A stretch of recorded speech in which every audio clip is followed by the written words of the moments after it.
Hello friends, मी अश्विनी गावडे तुम्हा सर्वांचं माझ्या यूट्यूब चॅनलमध्ये स्वागत करत आहे, ज्याचं नाव आहे स्टोरी ऑफ द पॅशन. आपण ऐकत आहोत भेट तुझी माझी. मागच्या व्हिडिओमध्ये आपण भाग 4 ऐकला होता. आता आपण ऐकणार आहोत भाग 5.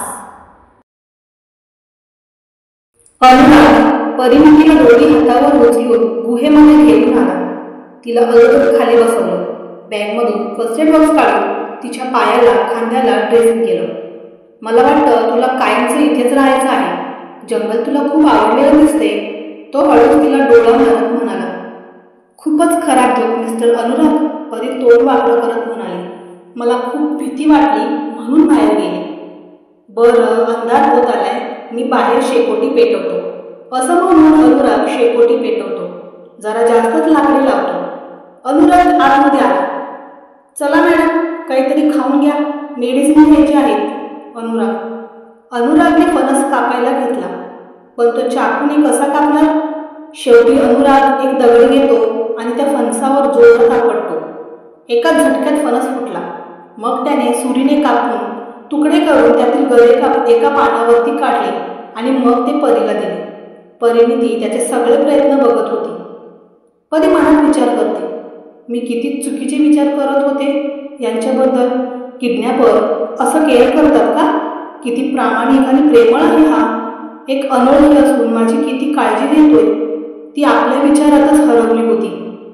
परी, काय कुठे हरवलीस? खा ना, अनुराग तिला म्हणाला. खाते, तू पण खा ना, ती त्याच्या पुढे गरे करत म्हणाली. दोघे खाऊन घेतात. अनुराग तिला मेडिसिन देतो. पुन्हा परीला थंडी भरते. ती खूपच कुडकुडायला लागली. काय झालं? पुन्हा थंडी वाजते का? चल थोडा वेळ बाहेर शेकोटीला बसूया. अनुराग तिला धरून शेकोटीजवळ घेऊन आला. दोघे गप्प होते. परी चोरून चोरून त्याच्याकडेच बघत होती. त्याचंही लक्ष अधूनमधून तिच्याकडे जात होतं. या 2 दिवसात दोघांनाही एकमेकांची सवय झाली होती. तसेच एकमेकांची काळजी करत होते. परीची अनुराग मनापासून केअर करत होता. त्याचं असं काळजी घेणं, तिच्यासाठी पॉझिटिव्ह होणं तिला कुठेतरी सुखावून जात होतं. दोघंही शांतच होते. परिणीती त्याच्याकडे बघतच होती. तेवढ्यात अनुरागचंही लक्ष तिच्याकडे गेलं. दोघांची नजरानजर झाली. दोघेही एकमेकांच्या डोळ्यात हरवले होते. काळोखी रात्र, घनदाट जंगल, रातकिड्यांचा आवाज, अधूनमधून जनावरांचे आवाज. त्या आवाजाने परिणीती घाबरली आणि कानावर हात ठेवून बोलू लागली. अशा घनदाट जंगलात एकटं असल्यावर जीवच जायचा. दोघं आले तरी किती घाबरत आहेत. मग विचार करा, जर परी एकटीच असती तर? अगं काय झालं? एवढी का घाबरतेस? त्याही साध्या आवाजांना? मग तुझ्यासमोर खरोखरच आले तर? अनुराग तिला मुद्दामून घाबरतो. प्लीज, आधीच माझ्या भीतीने थरकाप होतोय, त्यात तुम्ही अजून घाबरवताय. परी रडकुंडीला येऊन म्हणाली. मग बरोबर ना, एवढा मोठा वाघ तुझ्या समोर बसलाय, त्याला तू घाबरत नाही आणि त्या आवाजाला घाबरते? तो मुद्दाम तिला हसवण्यासाठी म्हणाला. कुठे आहे वाघ? तुम्ही मुद्दाम बोलताय ना? ती घाबरत विचारते. नाही, मी खरंच सांगतोय. हा काय, समोरच आहे तुझ्या. अनुराग बोट दाबून हसत होता. ती अजूनच घाबरते आणि घाबरून त्याच्या जवळ जाऊन त्याचा हात धरून बसते. कुठे आहे? प्लीज सांगा ना परी. आता तू ज्याचा हात धरलाय ना, तोच वाघ. तो ओरडण्याचं नाटक करतो. तसं परी चिडते आणि त्याच्या हातावर मारायला लागते. तो जोरात हसू लागतो. ती जास्त चिडते आणि आणखीन जोरात मारायला लागते. अनुराग तिचा हात पकडतो आणि तिच्याकडे बघू लागतो. ती नजर खाली करते. मी मस्करी केली फक्त तुझी भीती घालवण्यासाठी. किती घाबरशील, मी आहे ना. अनुराग, तरी मला खूप भीती वाटते. परी, अचानक कुठून तरी थांबण्याचा आवाज येतो. तसं अनुराग आणि परी दचकतात. चल आतमध्ये जाऊ, बहुतेक एखादा जनावर जवळच येते, कुठेतरी आहे. चल आत चल. अनुराग तिला आत घेऊन आला. त्याने तिला त्या गवतावरती झोपवले आणि परत मागे येऊन गुहेच्या तोंडाशी झाडांच्या फांद्या लावल्या, जेणेकरून आतमध्ये काहीही शिरू नये म्हणून. नाही म्हटलं तरी आता अनुरागही थोडा का होईना घाबरला होता. पण त्याने मन घट्ट केले आणि परत आत गेला. परिणितीचं अंग पुन्हा तापलं होतं. ती कणवत होती आणि भीतीने थरथरत होती. अनुरागला आवाज देत होती, अनुराग, अनुराग, अनुराग. परी, अगं हो हो आहे मी इथे, घाबरू नको. त्याने मोबाईलचा स्विच ऑफ खोलला आणि टॉर्च पेटवलं. काय झालं, घाबरलीस? तो तिच्या जवळ जातो, तिला धीर द्यायचा प्रयत्न करतो. नाही, मी नाही जाऊ शकत आता आपण काय वाचत नाही. इथून परत जायचा विचार काढून टाक. परी काही बडबडू लागली. काही काय बडबडतेस? काही होणार नाही आपल्याला. आपण सुखरूप बाहेर पडू. तू घाबरू नकोस, मी आहे. तो तिच्या गालांना हात लावत तिला समजावत होता. ती त्याच्याकडे भयभीत नजरेने आधाशासारखी बघत होती. तो तिच्या अंगाला हात लावतो तर पुन्हा तिला ताप भरला होता. अगं तुझं अंग तर परत तापले.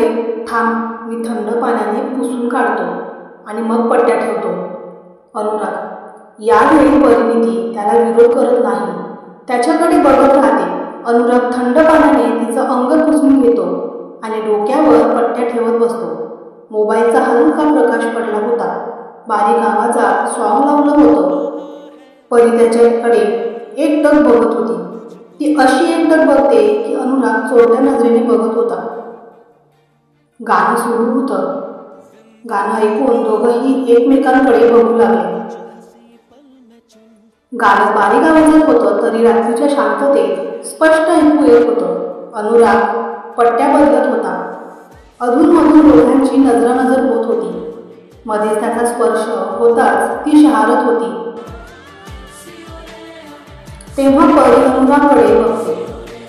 बरोबर ती त्याला सांगू पाहत होती. तो गप्प पट्ट्या ठेवत बसला होता.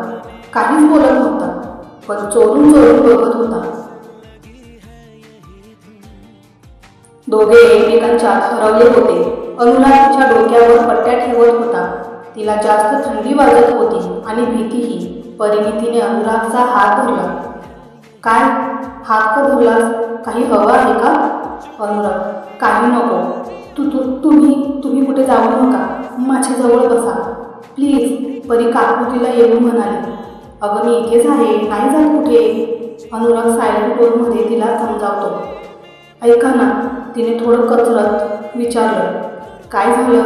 बोल, काय बोलायचं ते. अनुराग. मला माहीत आहे हे चुकीचं आहे, पण मला खूप भीती वाटते आणि थंडी पण वाजते. माझा जीव जातोय की काय असं वाटते. ती असं बोलताच अनुराग तिच्या तोंडावर हात ठेवतो. प्लीज असं बोलू नकोस. मरणासाठी मी तुला एवढी मेहनत करून वाचवलं का? अनुराग. तसं नाही, पण खूप भीती वाटते. तुमची हरकत नसेल तर. ती बोलायला कचरत होती. ठीक आहे, मला माहिती आहे तुला काय म्हणायचं आहे ते. त्याने न सांगताच तिच्या मनातलं अचूक ओळखलं होतं.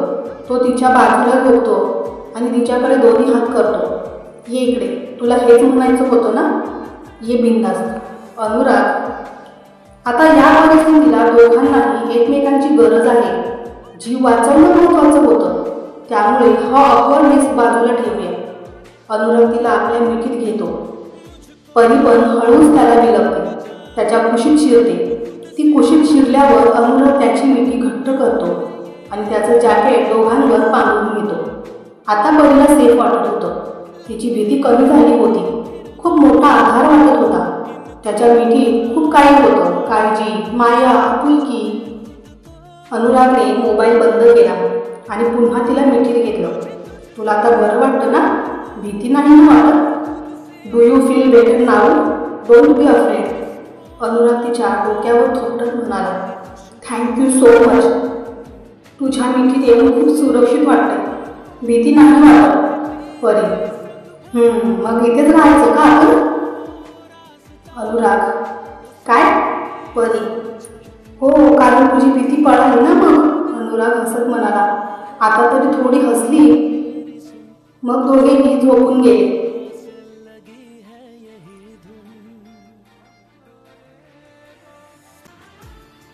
भीतीने का असेना दोघे एन्जॉय करत होते त्यांची फॉरेस्ट नाईट. आजचा भाग कसा वाटला हे प्लीज तुम्ही कमेंट करून नक्की सांगा आणि कथा शेअर करा.